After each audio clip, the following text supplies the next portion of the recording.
Yo empecé con Elena los últimos meses antes, en la transición entre que estaba en Pachuca y me vine a la Ciudad de México. Todavía me digo vine por alguna razón, esa es mi migración originaria, ¿no? Entonces todavía sigo pensando en algún sentido que sea... No, mis hermanos vivían en la Ciudad de México y viví con ellos en el sur de la ciudad, muy cerca de la UNAM. Entonces habré estado un año y medio. Era un taller muy extraño. Bueno, era un taller que estaba en casa de una señora muy culta, buena escritora, millonaria, que se llamaba Alicia Trueba. Y cuando digo muy culta, millonaria y buena escritora, podría argumentar sobre cada una de estas cosas. Ella escribió un libro de cuentos sobre el cual publiqué la única reseña que yo he publicado en La Jornada. Por alguna razón no me quieren en La Jornada, pero publiqué ahí una reseña sobre su libro de cuentos que se llamaba La Semana de Colores, que es, y ella es una de esas escritoras que se pierden, ¿no? Que se pierden en la marea de los libros de cuentos, que es algo a lo que la crítica no le pone suficiente atención. Alicia tendría en ese entonces 70 años, llevaba medio siglo leyendo, escribiendo y siendo anfitriona para talleres, y era amiga de Elena desde hace mucho. Y en esta casa que tenía en San Angelín, que es una de las viejas zonas de ricos de la Ciudad de México, iban sobre todo señoras ricas y cultas a este taller, que no tenían intención de publicar. No les interesaba publicar ni libros, ni en revistas, ni en periódicos, aunque leían y escribían, y todas las semanas iban y criticaban, y eran muy buenas, tenían un ojo clínico extraordinario para la crítica. Pero además de eso aceptaban unos cuantos personas de otras edades, de unas cuantas décadas más jóvenes, ¿no? Y entonces se hacía una combinación muy interesante.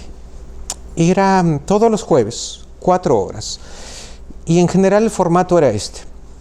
Por 1 o 2 horas tenías a alguien que venía y hablaba de alguna cosa. Y cuando digo de alguna cosa es porque verdaderamente podía ser cualquier cosa. Una vez invitaron, por ejemplo, a una astróloga, que era la astróloga que había trabajado con el presidente tal y el presidente tal, y con los actores tales, ¿no? Y nos hizo nuestras cartas astrales, ¿no? Otra vez invitaron a un director de cine. Otra vez invitaron a... ¿cómo se llama el que escribió este libro de cuentos, Lenin y los burócratas? No me voy a acordar ahorita. En fin.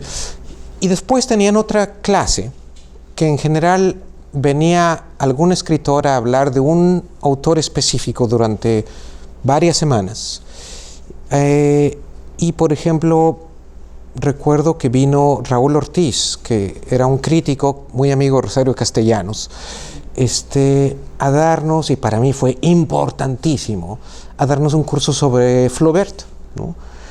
Y yo sabía quién era Flaubert de manera muy general, pero bueno, ahí leímos Bouvard y Pécuchet y Madame Bovary, en serio, y